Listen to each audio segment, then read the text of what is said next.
Ada orang yang kemudian jelas-jelas terafiliasi oleh Zionis yang membunuhi saudara kita di Palestina. Itu masih keras kita, nggak boleh ada diplomasi dengan mereka itu. Malah which is wrong, malah aneh begitu. Tapi dengan sesama saudara Muslim sendiri keras. Padahal sebaliknya di sini, tapi ruhama'u bainahum. Kalau dengan sesama Muslim itu berkasih sayang, itu sifat kita.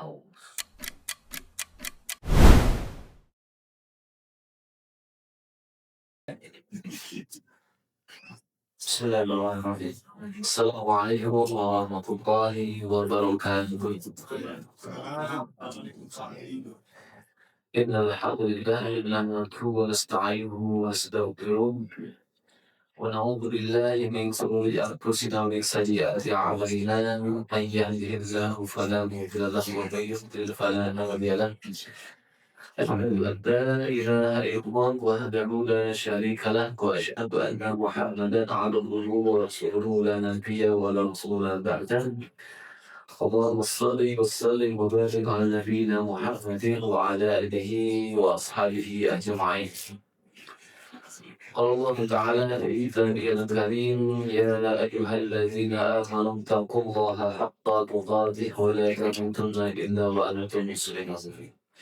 Abang Paul yang saya hormati jemaah Masjid Nurul itu yang sama-sama diterima oleh Allah Subhanahu wa Ta'ala. Alhamdulillah, kita bersyukur kepada Allah Subhanahu wa Ta'ala di malam Jumat terakhir di bulan November ini. Kita bersyukur karena Allah memberikan kita nikmat yang masih sangat banyak, nikmat iman yang melekat dalam dada-dada kita, nikmat Islam yang bisa kita laksanakan tanpa kendala, nikmat kesehatan yang bisa kita rasa, dan nikmat kesempatan yang kita bisa berjumpa. Tentunya ini nikmat yang luar biasa, dan tentunya Allah memberikan nikmat itu sangat banyak karena Allah memastikan wa ta'udu ni'matallahi la tuhsuha. Dan jika kalian ingin menghitung nikmat yang Allah berikan kepada kalian, maka tidak akan mampu menghitungnya. Sudah sangat banyak. Maka sebagai hamba yang tidak bisa berbuat apa-apa kecuali atas pertolongan dari Allah Azza wa Jalla, kita tunduk patuh kepadanya itu sebuah hal yang seharusnya. Dan ketundukan itu merupakan bukti syukur juga atas nikmat yang Allah berikan kepada kita. Maka bersyukur itu adalah kewajiban kita sebagai hamba dengan cara mengucapkan hamdalah dari lisan kita dan juga menggunakan nikmat yang Allah beri itu untuk ketaatan kepadanya. Jadi syukur itu orang hamba yang bersyukur syaratnya dua itu. Lisannya senantiasa menyebut sang pemberi nikmat yaitu Allah. Nikmatnya digunakan untuk ketaatan kepada Allah. Tapi kalau nikmat itu digunakan untuk maksiat, maka itu hamba yang kufur kepada nikmat-nikmat Allah. Maka semoga kita termasuk hamba-hambanya yang bersyukur. Amin ya rabbal alamin. Yang kedua, salawat dan salam semoga selalu tercurah oleh Nabi kita Nabi Muhammad SAW, Nabi yang telah menghantarkan hidayah kepada kita, kepada manusia, kepada kita semua, sehingga manusia yang tadinya berpecah belah bisa bersatu dengan iman yang sama. Kalau dulu orang bersatu karena keluarga, bersatunya karena sesama suku, bersatunya karena sesama bangsa. Ketika datang Rasul, maka sekat-sekat itu dihilangkan. Sehingga kita bersatu bukan karena hal-hal yang remeh seperti itu, tapi kita diikat dengan akidah yang sama. Asyhadu an la ilaha illallah wa asyhadu anna Muhammadar Rasulullah. Bahkan Allah mengabadikan stempel itu dalam Quran, innamal mu'minuna ikhwah. Sesungguhnya orang-orang beriman itu bersaudara. Jadi walaupun kita belum saling mengenal, bisa jadi baru pertama kali berjumpa, tapi asalkan kita punya syahadat yang sama, kita punya iman yang sama, maka kita adalah saudara. Begitulah Islam mempersaudarakan kita. Maka tema kita pada malam hari ini juga berkaitan dengan persatuan antara kita, yaitu memupuk persatuan umat yang satu. Mentadaburi ayat Quran yang Allah firmankan dalam surah Ali Imran ayat 103. Ayat 102-nya sebetulnya berbicara tentang iman juga. Jadi Allah berfirman, ya ayyuhallazina amanu taqullaha haqqa tuqatih wa la tamutunna illa wa antum muslimun. Itu ayat 102. Dan di situ Allah menyampaikan kepada kita diseru. Ya ayyuhallazina amanu, wahai orang-orang yang beriman. Ini seruan yang khusus. Artinya yang dipanggil itu adalah mereka yang mengaku beriman kepada Allah dan Rasulnya. Dan yang manggil adalah Zat yang Maha Pencipta. Artinya ini bukan panggilan biasa. Makanya mereka yang beriman pasti bergetar. Oh, Allah panggil saya. Karena saya bagian dari orang beriman, Allah sedang manggil saya. Ada apa? Maka ada nasihat di situ, ada perintah di situ. Ittaqullaha haqqa tuqatih. Bertakwalah kalian kepada Allah dengan sebenar-benarnya takwa. Artinya kita bertakwa itu dengan kemampuan yang maksimal. Seserius itu kita takwa kepada Allah. Menjalankan perintahnya dan juga menjauhi larangannya. Nggak setengah-setengah. Nggak pilih-pilih yang suka diambil dijalankan, yang nggak suka ditinggalkan. Itu nggak takwa namanya. Takwa itu yang semua yang Allah perintahkan siap di Allah jalankan. Semua yang Allah larang siap di Allah tinggalkan. Nah, begitu. Itu takwa itu begitu. Bahkan di akhir ayat ini ditutup dengan wala tamutunna illa wa antum muslimun, dan jangan sekali-kali mati kecuali dalam keadaan muslim. Karena memang ini hal yang penting sekali Bapak Ibu. Karena kalau kita meninggal tidak dalam kondisi muslim ini sulit ditolong. Bahkan sekelas Nabi Muhammad SAW itu tidak bisa menolong pamannya, padahal pamannya sangat baik kepadanya, melindungi beliau dalam dakwahnya. Tapi saat di akhir hayatnya, pamannya tidak beriman kepada Nabi, tidak menjadi bagian daripada menganut agama Islam. Maka sekelas Nabi pun tidak bisa menolong pamannya. Makanya pentingnya kita menjaga iman dalam waktu hidup kita agar saat mati kita dimatikan dalam kondisi iman, beriman kepada Allah dan Rasulnya. Dan setelah ayat itu Allah baru menyampaikan nasihat lanjutan atau pesan lanjutan. Wa atasimu bihablillahi jami'an wa la tafarraqu. Ini ayat yang membuat kita harus selalu mengintrospeksi diri ketika kita kok dengan saudara muslim kita itu tidak akur. Karena Allah di sini menyampaikan dan berpegang teguhlah kamu semuanya. Bihablillah, dengan tali agama Allah. Tali agama Allah itu para ulama menafsirkan Al-Quran, Alkitab, Sunnah atau agama Islam. Itu yang populer. Artinya kita berpegang teguh pada tali agama Allah, yaitu berpegang teguh pada Islam. Walan tafarraqu, dan jangan berpecah belah. Karena kalau berpecah belah kita itu lemah. Kalau berpecah belah, orang-orang yang tidak suka kepada Islam, yang mendengki kepada Islam itu mudah untuk mengadu domba kita, mudah untuk melemahkan kita, mudah untuk mengalahkan kita. Dan itu sudah terjadi hari ini. Nanti faktanya kita sampaikan. Wadhkuru ni'matallahi 'alaikum idh kuntum a'da'a fa'alafa baina qulubikum fa'asbahtum bi ni'matihi ikhwanan. Dan ingatlah nikmat Allah kepadamu ketika kamu dahulu di masa jahiliyah bermusuhan. Ini orang-orang kaum Ansor, yaitu orang Aus dan Khazraj itu dulu saat belum ada Islam. Itu terbiasa saling berperang. Bahkan cuma gara-gara hal sepele itu bisa sampai bunuh-bunuhan sebelum adanya Islam.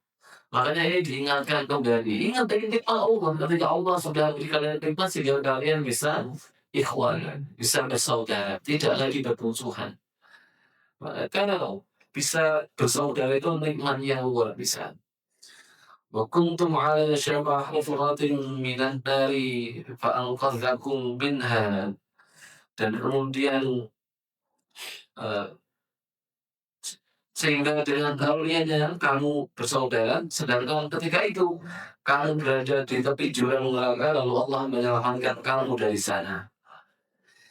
Kadzalika yubayyinullahu lakum ayatihi la'allakum tahtadun.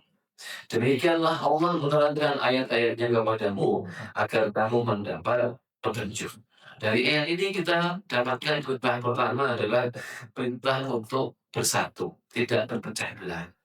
Maka orang mukmin itu harus yang punya semangat persatuan. Jadi walaupun kita berbeda-beda, tetapi kemudian kita tetap satu, punya semangat persatuan, tidak berpecah belah. Kemudian kita satu diminta untuk mengingat nikmat Allah yang telah mempersatukan hati kita dan menghindari jurang neraka. Nah, ini hal-hal yang ada dalam ayat ini. Tapi sebetulnya yang ingin saya sampaikan inti dari materi ini adalah kita bertadabbur. Karena hari ini ketika kita melihat kaum muslimin itu kalau bicara pecah belah itu mudah sekali. Apalagi kalau sudah musim pilihan. Kalau udah musim 01, 02, 03, wah itu berdebatnya itu udah kayak berdebat melawan orang yang tidak beriman. Bahkan saling hujat itu terjadi saat yang paling panas itu saat pilihan, saat pemilu gitu. Kerasa betul itu. Bagaimana yang tadinya bersaudara satu rumah bisa berantem cuma gara-gara tidak pilihan. Ini terjadi. Dan nanti ada faktor politis yang membuat kita itu mudah untuk dipecah belah. Dan akhirnya kalau kita melihat hari ini, banyaknya kita itu tidak berfungsi apa-apa, tetap lemah. Karena banyaknya kita tidak kuat. Bayangkan 2 miliar manusia, hari ini tuh manusia ada di bumi sekitar 8 miliar. Yang 2 miliar itu muslim, mukmin. Tapi mengusir penjajah Zionis dari tanah Palestina gak bisa ngapa-ngapain. Ini tanda kalau kita tuh banyak tapi ternyata tidak satu. Lawan 10 juta orang di Israel itu gak bisa sama sekali. Karena kita jumlahnya 2 miliar. Betapa lemahnya kita. Dan ini menjadi salah satu punya kita adalah hadisnya Nabi. Ketika Nabi menyampaikan akan datang suatu masa di mana musuh-musuh bersatu padu dan berlomba-lomba untuk memerangi kalian. Sebagaimana bergurunya orang-orang yang sedang menyantap makanan di atas nampan, jadi bacaan kaum muslimin itu. Salah seorang sahabat bertanya kepada Rasul, apakah karena saat itu jumlah kami sedikit ya Rasulullah? Bahkan Rasulullah menyampaikan, justru saat itu kalian banyak, namun kalian bagaikan buih di lautan. Tahu Pak buih? Pernah ke pantai ya, pernah ke laut, itu ada buliran-buliran belenggu-belenggu putih gitu. Itu kan ada banyak diambil hilang. Buih, nggak berguna sama sekali jumlah banyak itu ternyata. Karena kita terkena penyakit wahan, kata Rasulullah. Maka sahabat bertanya, apa wahan itu wahai Rasulullah? Rasulullah menjelaskan, hubbud dunya wa karahiyatul maut. Cinta dunia yang berlebihan sehingga mengalahkan cintanya kepada Allah dan Rasulnya, dan juga takut mati. Gak ada yang berani itu nolongin Palestina. Gak ada yang berani pasukan untuk musir penjajahnya. Kenapa? Karena takut. Takut kekuasaannya hilang. Takut mati. Padahal kalau bicara tentara kaum muslimin, Yordan punya tentara, Saudi punya tentara, Indonesia punya tentara, Yaman, kemarin yang sekecil itu udah berani gitu. Minimal berani itu udah diperhitungkan. Walaupun namanya musuh-musuh Allah tidak akan pernah itu kepada kaum muslimin. Tapi itu menandakan keberanian itu penting. Lalu kan nggak berani dulu badal sesuatu badal orang sahabat nggak berani lawannya lebih banyak kan gitu. Orang badal 313 lawan 1000 lebih sedikit bahkan 1 banding 3 berani karena mereka tidak punya wahan dalam dadanya. Orang Uhud itu 3000 lawan 1000 berani walaupun ujung-ujungnya tetap babak belur tapi berani dulu. Karena memang kita berperang bukan karena badannya kuatnya, tapi karena perintah Allah. Itu kalau bicara tentang fikih jihadnya. Bahkan yang paling mencengangkan, saya kemarin isi kajian tentang sirah perang Mu'tah. Perang Mu'tah itu perang melawan Romawi. Romawinya Bizantium. Itu ibaratkan kalau sekarang itu ada dua negara besar, Amerika sama Rusia.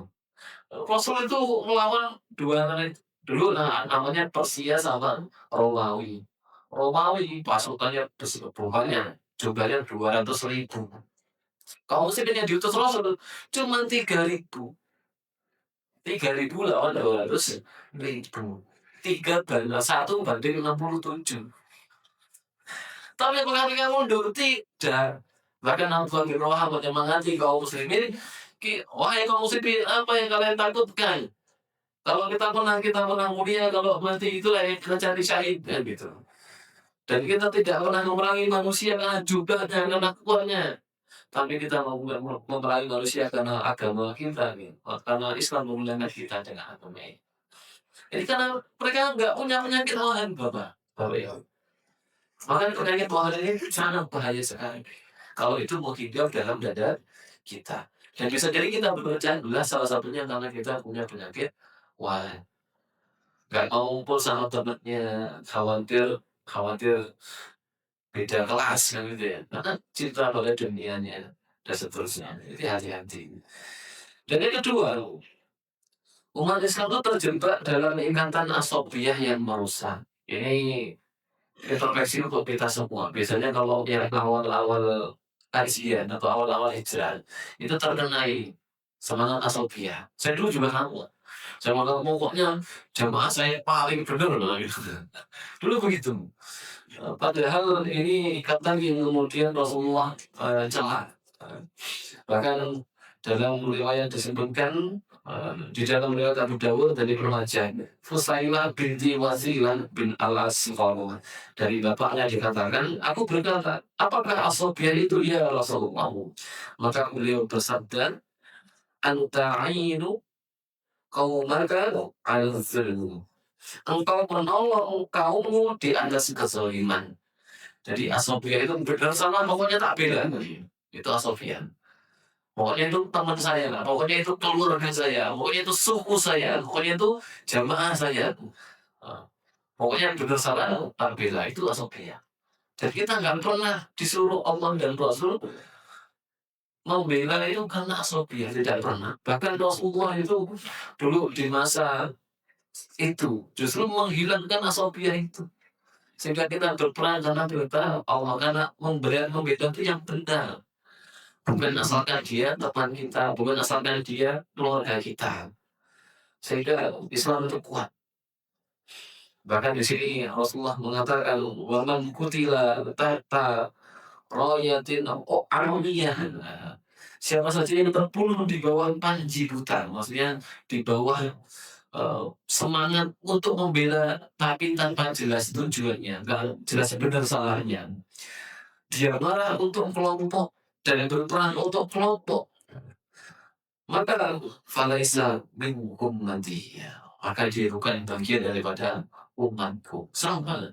Bahkan dalam riwayat disebutkan falaisa min ummati, atau maka dia fakotalahu jahiliyah, atau dia mati dalam kondisi jahiliyah. Maksudnya mati dalam kondisi bermaksiat kepada Allah. Makanya penting untuk luruskan hati. Kita itu kalau benar salah, walaupun teman kita salah atau teman kita berbuat salah, ya kita katakan salah. Atau mungkin jamaah kita mungkin ada kekeliruannya, kita benar dan luruskan. Karena kebenaran itu sifatnya jelas, dan siapapun yang bawa kebenaran, maka kita ambil. Walaupun itu anak kecil yang menyampaikan kebenaran. Makanya kita itu meninggikan itu Islamnya. Gitu. Bukan kitanya, bukan jamaahnya, tapi Islamnya. Tapi kalau siapapun yang meninggikan Islam, maka dia pun juga akan tinggi. Dan umat Islam itu umat yang satu, bahkan Allah sendiri yang menyampaikan itu. Allah menyebutnya dengan ummatan wahidah. Inna hadhihi ummatukum ummatan wahidah wa ana rabbukum fa'budun. Sesungguhnya umat kamu ini adalah umat yang satu. Dan aku adalah Tuhan kamu. Oleh sebab itu, maka hendaklah kamu menyembahku. Bahkan Rasulullah menyampaikan, masalul mu'minina fi tawaddihim wa tarahumihim wa ta'atufihim kamathalil jasadil wahid. Nah, perumpamaan kaum muslim itu seperti tubuh yang satu. Tubuh yang satu. Dalam masalah kasih sayang dan kepedulian. Jika salah satu anggota tubuh sakit, maka seluruh tubuh akan merasakan sakit dan tidak bisa tidur. Harusnya begitu. Saudara kita di sana lagi nangis, kita harusnya mikirin juga. Kok santai betul itu tandanya apakah kita masih ada rasa kepedulian kepada kaum muslimin atau tidak? Hari ini sudah lebih parah lagi. Orang saudara di sana, alhamdulillah ya Allah. Makanya penting untuk kita kemudian merasa persatuan sesama muslim. Jadi malah doa itu nggak lepas. Allahumma ansur ikhwanal mustad'afina fi Filistin. Allahumma ansur ikhwanal mustad'afina fi Sudan wa fi kulli makan wa kulli zaman. Itu doa kita nggak lepas. Karena kita punya rasa yang satu itu. Kita harus dipupuk dalam dada kita. Jangan hilang. Karena kita umatnya yang satu, Tuhannya satu, Nabinya satu, Nabi Muhammad, Qurannya juga satu, kiblatnya juga satu. Bahkan tujuan kita juga satu, yaitu meraih ridhonya Allah akan dimasukkan surga yang sama. Maka harus itu cukup untuk membuat kita jadi satu. Bahkan memang ada juga justru dulu punya khalifah atau pemimpin yang satu. Kalau itu sudah runtuh 1924 laman. Nah itu yang kita kepikirkan dia sampai hari ini. Maka memang persatuan ini perlu ilmu dan juga rasa kasih sayang. Dan perlu difahami, bersatu itu bukan berarti satu pandangan. Bersatu itu bukan berarti satu kelompok jamaah. Bersatu itu bukan berarti satu mazhab fikih. Atau bersatu bukan berarti satu baju, bukan. Karena kalau itu yang jadi ukuran ya nggak bisa. Karena masing-masing punya disiplin ilmu dan para sahabat kalau disuruh begitu juga nggak bisa. Kalau bukti di masa sahabat sendiri itu pernah tidak bersatu dalam masalah pandangan. Tapi dalam masalah persaudaraan mereka satu, tidak menjelek-jelekkan satu dengan yang lain. Artinya satu-satu kerukunan. Ada kisah menarik di masa perang melawan Bani Quraisyah. Setelah perang Khandaq selesai, Bani Quraisyah ini Yahudi yang bertetangga dengan kaum muslimin terikat perjanjian. Dan ternyata saat kaum muslim diserang oleh pasukan Ahzab, Bani Quraisyah ini berkhianat ternyata.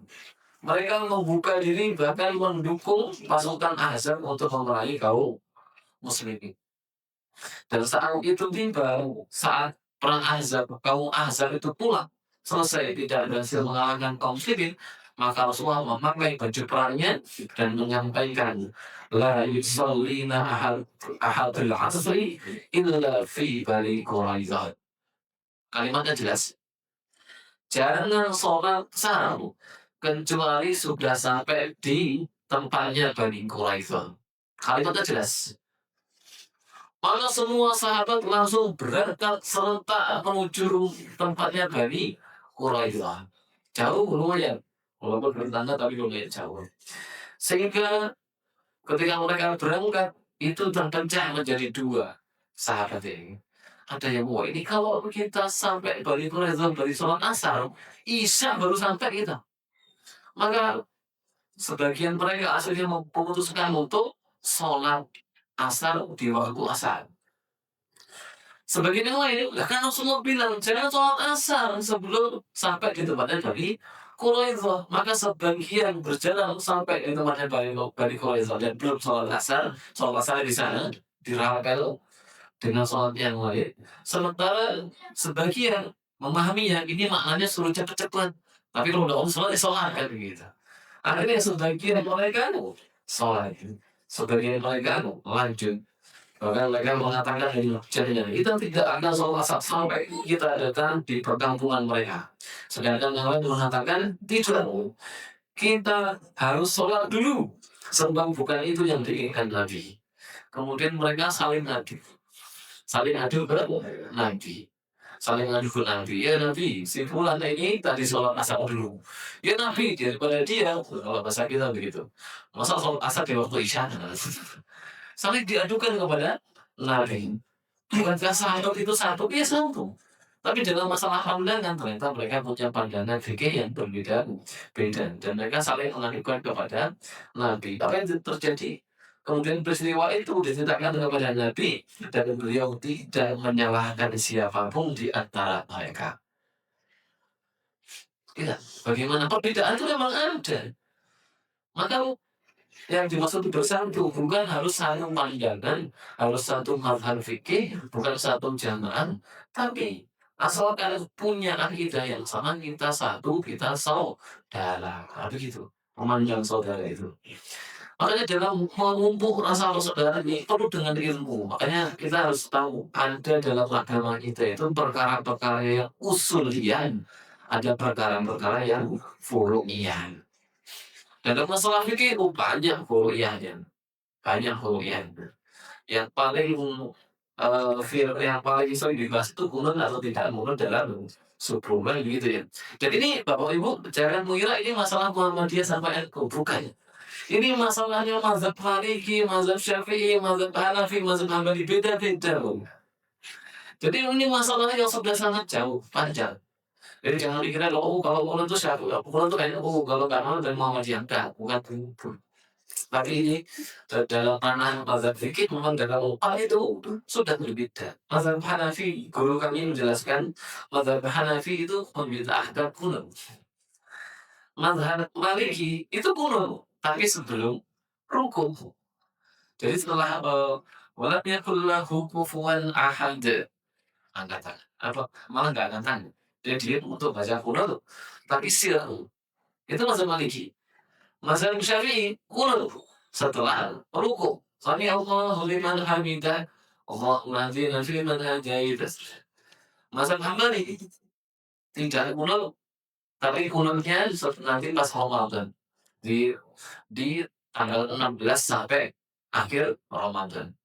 Masing-masing Pak mazhab punya perkara beda pendapat masalah kunut. Tapi mazhab itu ternyata muasisnya itu tidak berantem satu sama lain. Bahkan kalau bertemu saling menguji. Bahkan Imam Malik dan Imam Syafi'i itu guru dan murid. Guru dan murid. Tapi bagaimana kedekatan mereka luar biasa. Ketika Imam Syafi'i kemudian belajar kepada Imam Malik, maka Imam Malik mensyaratkan untuk suruh hafal dulu di kitab Al-Muwatta. Maka kemudian kata Imam Syafi'i, Al-Muwatta sudah di sini. Maka kemudian terkesimalah Imam Malik dan mengatakan aku melihat cahaya di dadamu. Dan ketika Malik mengajari Imam Syafi'i dengan pengajaran yang luar biasa, sampai habis dia bingung mengajar apa lagi. Syafi'i, kamu belajarlah tempat yang lain sudah habis yang aku ajarkan, maka ini aku berikan bekal. Gurunya ngasih bekal. Padahal beda pendapat dalam beberapa masalah. Itu indahnya persahabatan mereka luar biasa. Imam Syafi'i dan Imam Hambali itu guru dan murid juga. Imam Ahmad bin Hanbal itu berguru oleh Imam Syafi'i. Dan mereka juga berbeda pendapat dalam beberapa masalah. Tapi tidak saling mencaci. Karena mereka punya ilmu untuk merawat ukhuwah. Bahkan Imam Ahmad bin Hanbal ketika dia berkunjung ke tempat desanya Imam Syafi'i dan disuruh untuk imam, maka Imam Ahmad memang kunut untuk menghormati wilayah yang mazhabnya Syafi'i. Begitulah para ulama itu mendidik kita untuk kemudian tidak fokus kepada perkara furu. Jadi yang usul itu sholat subuhnya. Wajibnya sholat subuh itu usul. Kunut atau tidak kunutnya furu. Iya. Sehingga kalau ada orang yang kunut aja dari dia, yang tidak kunut juga ada dari. Tinggal kita tasamu. Sebagaimana sahabat tadi saling menghormati perbedaan di antara mereka selama dia masih sholat subuh. Kadang kita tuh sama yang kunut nggak kunut berantem lagi. Tapi sampai nggak sholat subuh santai aja ngobrol biasa. Diingetin juga nggak kan gitu. Artinya Mana usul, mana furuk. Dalam masalah usul kita tegas, tegas. Ya nggak sholat subuh dosa besar, nah, gitu. Harus dinasehati, harus langsung tobat.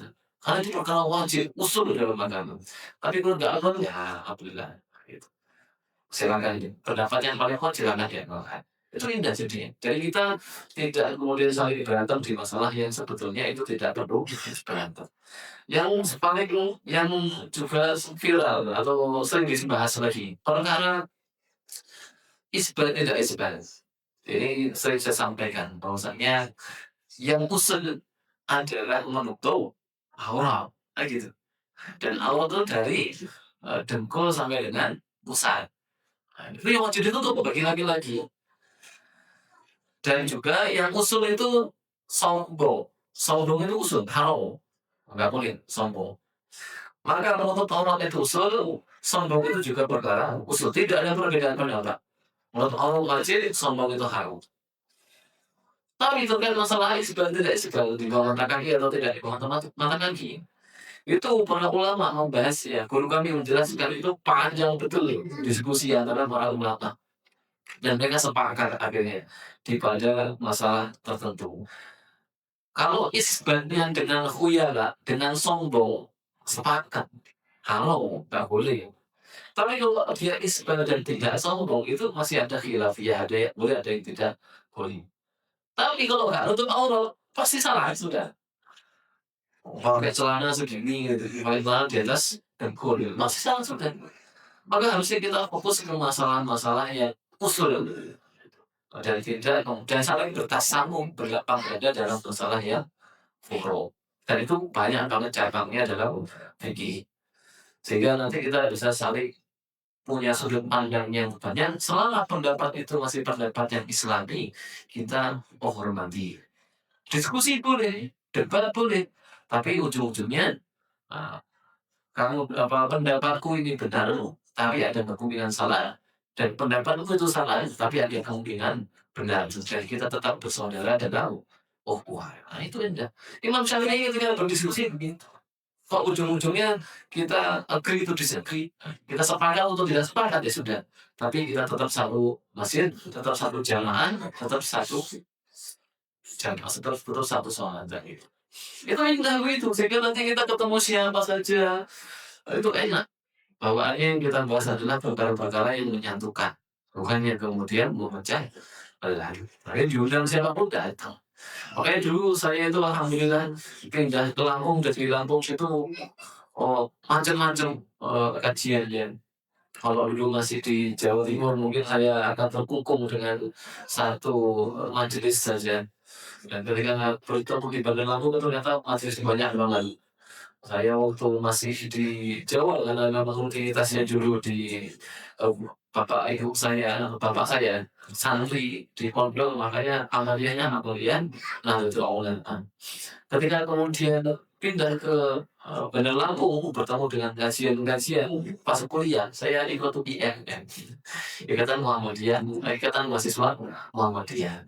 Aduh. Oh, kemudian ada kajian sanawi, saya ikut kajian di sana. Mana kajian yang kemudian itu nyatukan? Akhirnya saya punya teman banyak. Bahkan sama jamaah tabligh itu dekat juga karena pas saya jadi marbot ada jamaah tabligh yang khusus di masjid saya. Ngobrol diskusi, baca Fatilah Amal, dan asik. Akhirnya saling menguatkan dalam ketakwaan, saling menguatkan dalam ukhuwah. Bahkan ketika ada acara ini yang besok tanggal 27 diundang juga. Monggo saja tanya. Insya Allah. Akhirnya kita nggak punya musuh gitu. Ketika berbeda, oh ya memang dalam istidlal di Nahdlatul Ulama lebih kepada Imam Syafi'i, maka memang begitulah kesimpulan umumnya. Pas ketemu sama teman Muhammadiyah, oh majelis takjilnya punya istidlal begini dan begitu. Oh memang begitulah kesimpulan hukumnya. Dan memang itu yang diambil kan begitu. Ketemu teman-teman Salafi, akhirnya bisa ketemu juga ngobrol juga asik gitu. Karena kita tahu kalau ketemu yang ini jangan bahas ini, pasti berantem. Kalau ketemu ini jangan bahas ini, karena sensitif bagi mereka kan begitu. Akhirnya yang kita bahas perkara-perkara yang menyatukan. Dan hukum itu harus kita tanamkan karena kita itu diikat dengan akidah yang sama, Islam. Jadi nanti yang masuk surga itu yang beragama Islam. Maka la ilaha illallah. Dan yang mengatakan la ilaha illallah bukan hanya NU, bukan hanya Muhammadiyah, bukan hanya Salafi, bukan hanya FPI, bukan hanya PKS dan seterusnya. Tapi asalkan dia mengatakan la ilaha illallah, maka dialah saudara kita dan punya kesempatan yang sama di satu tempat yang sama, yaitu surganya Allah Subhanahu wa Ta'ala. Tapi di sini dulu memang itu hadiah harus dikembangkan setiap hari. Itu untuk mencerdaskan kita. Makanya untuk memupuk rasa ukhuwah ini perlu ilmu. Dan para ulama sudah membukukan buku-buku fikih itu untuk kita baca. Sehingga nanti atau bahkan ada yang fikih 4 mazhab. Nanti kita bisa tahu bagaimana 4 mazhab itu dalam satu perkara punya pandangan-pandangan yang kadang-kadang mereka sepakat dalam satu pandangan, kadang 3 sepakat, satu tidak, kadang 2 sepakat, 2 tidak, kadang 4-empatnya punya pendapat sendiri. Ya, dan itu banyak. Tapi kalau kita membaca itu, akhirnya kita ketemu orang, oh ini lebih kepada Hambali, oh ini lebih kepada Syafi'i, oh ini lebih kepada Maliki. Selama pandangannya masih pandangan yang Islami, akhirnya kita bisa memaklumi. Yang repot tuh lah kalau dikatakan nanti kalau berkata malaikat, mau buka, kufur, nah ini aku tuh bilang itu. Bukan untuk Allah Subhanahu wa Ta'ala yang repot. Oh iya, dikatakan buka, Tuhan kita ya contohnya Allah itu, malah jadi buka, kufur, mana juga kufur. Itu betul itu tuh baru tidak sesuai dengan usul yang sudah disampaikan para ulama kita. Ya begitu-begitu yang harusnya memang kita justru harusnya lebih lebih sering untuk kita ingatkan kepada umat. Karena khawatirnya umat ikut-ikutan. Hari ini fitnah-fitnah masalah usul juga banyak. Khamar itu usul, judi itu usul, apalagi zina itu perkara usul, korupsi itu perkara usul, kezaliman perkara usul, itu perkara-perkara yang hari ini di mana-mana ada. Banyak. Artinya hal-hal yang semacam itu yang sepertinya lebih produktif untuk kita bahas bersama, untuk kita cari solusi. Apa solusinya biar masyarakat tidak berjudi? Apa solusinya biar masyarakat tidak minum khamar? Apa solusinya biar masyarakat itu ikut mengaji kajian biar itu paham gitu. Itu lebih utama. Makanya saya menyayangkan sekali kalau alhamdulillah di majelis ini, insya Allah di masjid ini alhamdulillah luar biasa. Kita bertemu dan ustaz-ustaznya juga luar biasa, teman-teman juga luar biasa. Tapi ada satu dua masjid yang pernah saya temui atau pernah saya bertemu dengan mereka yang kajian di sana itu eksklusif sekali, nggak mau gitu. Saya menyayangkan saja, padahal kita sama-sama muslim, untuk kemudian kalau beda dikit itu mah beda pakaian aja, itu langsung kemudian dicap macam-macam, itu naudzubillah.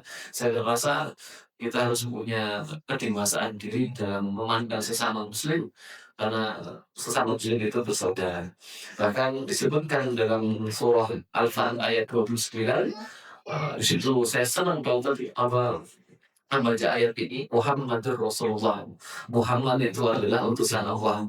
Walladzina ma'ahu asyidda'u 'alal kuffari ruhamaa'u bainahum. Itu indah. Allah mensifati orang-orang yang bersama dengan Nabi Muhammad, para sahabatnya itu mereka asyidda'u 'alal kuffar. Kerasnya itu kepada kekafiran, kepada hal-hal yang memang Allah dan Rasul-Nya murkai, mereka baru keras. Ada orang yang kemudian jelas-jelas terafiliasi oleh Zionis yang membunuhi saudara kita di Palestina. Itu masih keras, kita nggak boleh ada diplomasi dengan mereka itu. Malah wujud rahmah. Nah, aneh begitu. Tapi dengan sesama saudara muslim sendiri keras. Ada sebaliknya di sini, harusnya ruhama'u bainahum. Kalau dengan sesama muslim itu berkasih sayang, itu sifat kita. Sifat kita begitu. Muslim ya, saudara saya. Senang tapi berkasih sayang. Begitu. Tapi dengan kekafiran, dengan kemaksiatan harusnya tegas. Nah, itulah sikap seorang muslim yang harus kita pupuk dalam dada kita, dan semoga Allah membuat hati kita ini hati yang selalu lapang, hati yang selalu mudah untuk kemudian berkawal, hati yang selalu bisa menerima perbedaan, hati yang selalu mudah untuk menerima hal-hal yang mungkin tidak sama dengan apa yang kita pegang selama dalam masalah yang furu'iyah. Semoga Allah menguatkan dada kita untuk bisa mencintai saudara muslim kita sebagaimana kita mencintai diri kita. Itulah persatuan yang terjadi di antara kaum muslimin yang terbentuk lama sejak masa Nabi Muhammad SAW hingga hari ini. Maka jikalau yang saya sampaikan itu justru malah pecah belah kaum muslimin, jangan diambil. Tapi kalau yang saya sampaikan justru membuat kita makin bisa makin bisa duduk dengan sesama muslim siapapun dia, latar belakangnya apa saja. Oh itu silakan diamalkan, silakan diambil. Karena persatuan itu pastilah diinginkan oleh Allah dan Rasulnya, dan perpecahan itu pastilah ditolak atau tidak diinginkan oleh Allah dan Rasulnya. Kita kembali ke ayat yang sebelumnya kita bahas wa'tasimu bihablillahi wa la tafarraqu. Berpeganglah pada tali agama Allah yaitu Quran dan Sunnah, artinya standarnya jelas selama kembalinya kepada Quran dan Sunnah maka itu adalah pegangan yang benar. Wala tafarraqu, dan jangan berpecah belah. Wallahu a'lam bishawab. Mungkin sampai sini yang bisa saya sampaikan. Kalau ada hal-hal yang ingin didiskusikan mungkin masih ada waktu sekitar 20 menit atau 10 menit. Ya kan biasanya kita tidak ada diskusi. Jadi saya kira itu kalau ada diskusi itu jadi tahu apakah yang saya sampaikan itu ada salah atau tidak. Kalau selewat saja gitu, ini sampai nanti nggak ada feedback ke saya gitu. Karena saya itu kalau ngisi kajian selalu ingin ada diskusi atau ada pertanyaan yang ingin saya yang diajukan atau juga sampaikan. Karena namanya manusia itu kalau tidak diingatkan bisa salah juga kan gitu. Walaupun dia dipanggil ustaz juga kan begitu. Maka saya paling senang kalau guru saya itu manggil saya kemudian saya dinasehati gitu. Karena suatu ketika saya salah gitu ya, dinasehati. Dan alhamdulillah Allah itu memudahkan hati kita untuk menerima nasihat. Walaupun dinasehati pasti pahit gitu. Pasti rasanya panas di sini. Tapi itu berpikir oh ya ini untuk kebaikan saya supaya saya nggak salah dalam menyampaikan. Moga Bapak Ibu sekalian kalau ada pertanyaan mungkin dipersilakan. Walau usaha. Iya, Bapak. Ya, permasalahan Ustaz. Saya Iya betul. dari persaudaraan asal itu dan kedua persaudaraan sama Islam keluarga ini. Dari persaudaraan asal saya ini dengan sepupu lah kalau ya istilahnya. Misal waktunya tapi ini dia menjauh. Nah, jadi kan istilahnya maksudnya juga gimana misalnya kalau berusaha untuk menyambung terus ini deh dan ada respon. Iya betul. Itu dari menasapan. Kedua dari kalau tersengaja kalau saya berusaha untuk ukhuwah ya kan dengan saling saling tempat saya tinggal. Tapi saya ya itu karena nggak tahu saya Muhammad dia tuh emang dia tahu sendiri lah. Maaf ya. Jadi ya saya dianggapnya seperti musuh. Oh iya. Dianggap. Betul betul. Pertama ini pertanyaannya bagus. Dan memang dulu saya juga pernah mengalami hal yang sama. Dulu kan saya ikut om saya yang ke Lampung begitu. Tapi ternyata dengan keluarga bibi itu tidak tidak itu saya ikut tolong di sini. Akhirnya saya pindah masjid kan begitu. Di Kota Lampung memisahkan diri. Tapi pas saya di masjid itu justru malah ketemu dengan banyak majelis sehingga buka-buka hadis baca-baca sampai ketemu Rasulullah pernah bersabda la yadkhulul jannah qati'ur rahim. Itu itu hadis yang berat bagi saya pada waktu itu. Saya sebagai manusia sangat hati karena sudah jauh-jauh dari Blitar, dari Jawa Timur datang ke Lampung terus diusir begitu saja. Kemudian sampai di pas buka kitab lihat dulu Sahih Bukhari pada waktu itu baca ketemu kalimat Rasul. Enggak akan masuk surga orang yang memutus tali silaturahim. Piye carane iki? Sementara saya punya dada yang berat untuk bertemu dengan om saya, dan kemudian saya harus mengamalkan hadis ini. Lalu saya juga masih ingin punya kesempatan untuk masuk ke dalam surga. Akhirnya apa yang terjadi? Ya saya harus berdamai dengan dada saya. oh kita mungkin dizalimi, tapi kemudian Allah lebih ridho kalau saya belum memaafkan mereka. Akhirnya ya, walaupun mereka juga tidak ridho saya datangi, tapi saya tetap datang. Dan di momen-momen yang memang itu normalnya orang untuk datang. Kalau hari-hari mungkin agak sulit cari momen, tapi akhirnya cari momen waktu lebaran. Lebaran kan semua orang pasti datang kan berkunjung. Dan saya supaya meminimalisir rasa kebencian itu, saya cukup tenang. Supaya kalau mau marah-marah sama saya, malu sama teman saya. Datang semua. Datang lebaran pertama, kedua, ketiga, keempat, itu rasanya sama, cuman diduduk, dicuekin, habis itu udah pulang. Yang penting apa? Kita berusaha menyambung tali silaturahim dan kita ihsan karena perkara kita sendiri, karena perbuatan kita. Kita nggak ihsan karena perbuatan orang lain. Dia menolak itu urusan dia dengan Allah Subhanahu wa taala. Yang penting saya sudah berusaha untuk menyambung, pertama itu. Tapi di akhir eee, di akhir cerita ternyata Allah kemudian memberikan hidayah, kepada bibi saya yang dulunya nggak pernah berhijab kemudian jadi berhijab, yang dulunya nggak pernah ada buku fikih di meja tamu tiba-tiba ada meja ada buku fikih di situ. Saya heran pas datang gitu, "Ini buku fikihnya siapa?"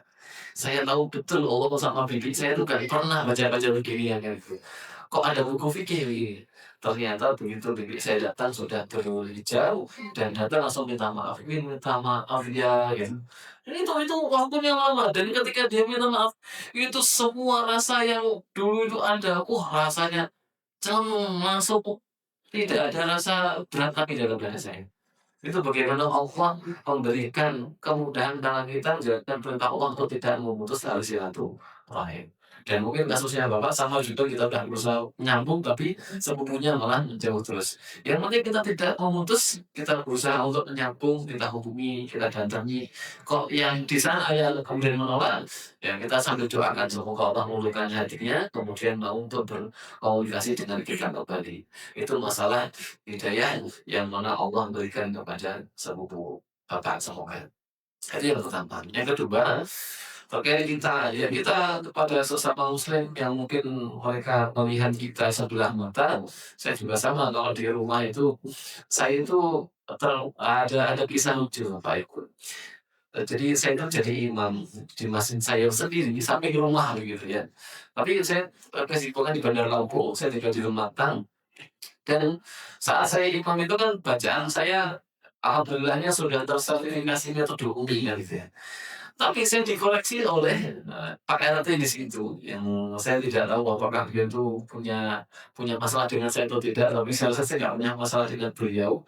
Pas saya imam, itu mungkin karena saya membaca ikut ikut cara pembacanya Dokter Aiman Suwaid. Jadi ketika membaca ayat terakhir, "Shiratal ladzina an'amta 'alaihim ghairil maghdubi 'alaihim." Wakaf di situ, terus berbalik lagi, "Ghairil maghdubi 'alaihim waladdallin."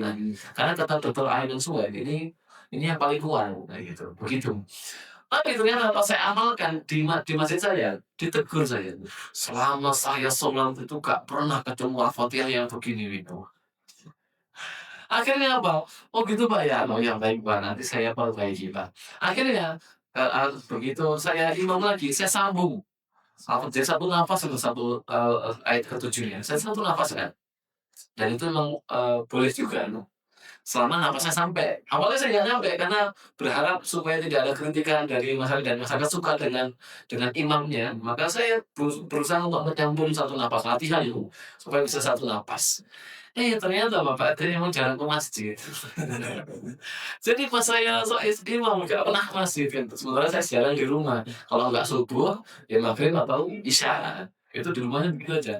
Nah, kalau apalagi kalau pas ngisi kajian itu gini, nggak ada di masjid, paling ketemunya di subuh gitu. Ternyata Pak RT-nya yang baru naik jadi RT ini tidak pernah ke masjid. Cuma di awal-awal jadi RT itu doang dia ke masjid, habis itu ketemu saya jadi imam, terus ngoreksi saya. Padahal saya pas coba saya baca, saya taruh bawain Quran, "Pak, yang ini Pak." Saya suruh baca nggak bisa baca. Saya berpikir, bukan bukan bermaksud sombong, tapi saya ini tersertifikasi loh bacaan Quran. Saya setorkan kepada guru saya. Terus dikoreksi sama yang nggak bisa baca Quran yang gitu.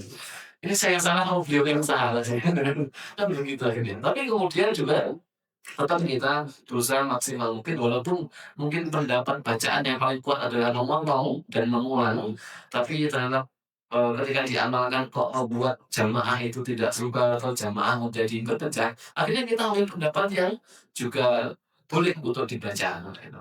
Jadi satu napas, "Shiratal ladzina an'amta 'alaihim ghairil maghdubi 'alaihim waladdallin."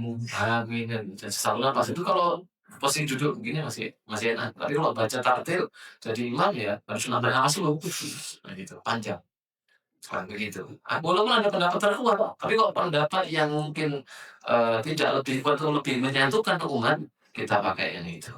Selama masih pendapat yang Islami, ya begitu. Dan akhirnya kita juga tetap berlaku baik. Jadi mungkin kalau di rumah yang penting kita tuh tidak berbuat dzalin lah kepada mereka. Walaupun mungkin mereka menganggap kita macam-macam itu, seiring waktu itu selama kita terus berbuat baik kepada mereka, nanti lama-kelamaan mereka akan memahami, "Oh enggak kok, ternyata enggak se-ekstrim itu, enggak kok, ternyata enggak se-eksklusif itu." Dia juga kalau datang kita senyum juga, dia sering kasih hadiah saya juga kok, nah gitu. Nah jadi anaknya padahal anaknya ngaji sama aja gitu, dulu, tasnya sama saya. Tapi ya tetap aja kita berbuat baik. Begitu. Artinya kita dihisab karena perbuatan kita, kita tidak dihisab karena perbuatan orang lain. Kita berbuat baik karena Allah, semoga Allah mengundangkan kebaikan yang banyak juga untuk kita. Wallahu a'lam bishawab. Subhanakallahumma wa bihamdika, asyhadu an la ilaha illa anta, astaghfiruka wa atubu ilaik. Wassalamualaikum warahmatullahi wabarakatuh. Waalaikumsalam.